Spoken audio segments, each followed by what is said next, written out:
Hey everybody! Today we have a new challenge. The challenge today is that we can only use sea creatures. And basically what that means is any creature that resides in the sea we can use, and any creature outside we cannot. And before anyone questions me on using the otter, I tweeted at Team Wood to see if the otter was a sea otter or a river otter, and it was completely ignored. So instead, I'm just going off of Google Images, and I'm going to say this looks kind of like a sea otter. Also, penguins, while birds, spend about 75% of their life in the sea, according to this news post I found, so these are both sea creatures in my book. Now that we know what is and isn't a sea creature, we need a plan. Initially, I started trying with the expansion pack as I had access to the tropical fish for some health, and the lobster for, well, nothing I guess, but my main reasons for choosing the expansion pack was the octopus. If I could get this octopus level 3, the octopus alone could probably carry me to 10 wins. The only issue is getting a level 3 octopus. Since I didn't have the otter to help me start off in the beginning rounds as well as only having a shrimp at tier 2, it was near impossible for me to get to the tier 6 rounds, and even if I did, getting 6 octopus wasn't going to work out. So that left me with the standard pack. Using the standard pack, my early game was extremely strong. I could start the game off with some fish and sea otters, and from there I could build into a crab. This strategy seemed very strong. I would build up a singular fish as large as I could, and then give him some cupcakes so that I could get an even bigger crab. I would then give some meat to my crab and continuously work on building up my crabs while I waited for my tier 4s. Up until now, most of the sea creatures in tier 1 and 2 are extremely solid except for the shrimp, but the tier 3s is where I started having some issues. The blowfish and the whale were my only options for tier 3, and while they served their purpose for a specific team, they didn't have much to offer for my fish and crabs.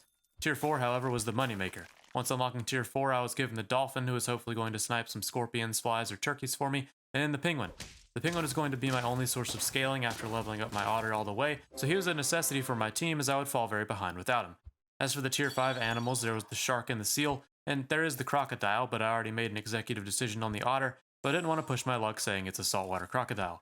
The seal is a very good pet for scaling by feeding it a ton of food, but the tier 5s were a bit late for my early game team, and I figured one of my really large crabs or penguin was better suited than the seal. As for the shark, I didn't have any summoning pets, so he wasn't going to do much, so I skipped out on the tier 5s. And sadly, at least in the standard pack, there are no sea creatures in tier 6, so my team was decided. If you like seeing difficult challenges like these or like seeing super auto pets in general, I try to do extremely difficult challenges, so if you have an idea of one you want me to try, let me know down below and I'll see if I can beat it.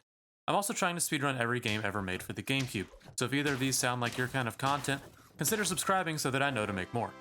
Throughout all my attempts, I found the biggest issue with the crab build that I encountered in my crab-only challenge as well, is that once getting into the late game, having a ton of health isn't all that important if you don't have the attack to back it up. A 20-50 crab still trades with a 25-25 animal, but a crab does however trade extremely well into summon builds. Someone that is using a lot of deer or flies or a bunch of 10-10 animals, a crab can take a ton out. The other issue with the crab is that it almost always has to have meat because of the reasons mentioned before. The crab's attack is so low, giving that tiny bump is always necessary, and this makes the crab extremely vulnerable to something like a scorpion or another animal with melon armor, which is another reason I wanted to use dolphins. Without the dolphin, I had nothing to deal with scorpions, and even though it didn't matter in this run, my dolphin did save me from a fly in one of the rounds that would have caused me to lose. I will say I think sea creatures are a tough team to win with, and I think the only reason it's possible is because of the crab. Unless you rolled into an early seal or penguin to get a lot of scaling, the crab is the only way that you can get these early rounds. But anyways, that's the sea creature only challenge. Let me know what you want to see next, and thanks for watching.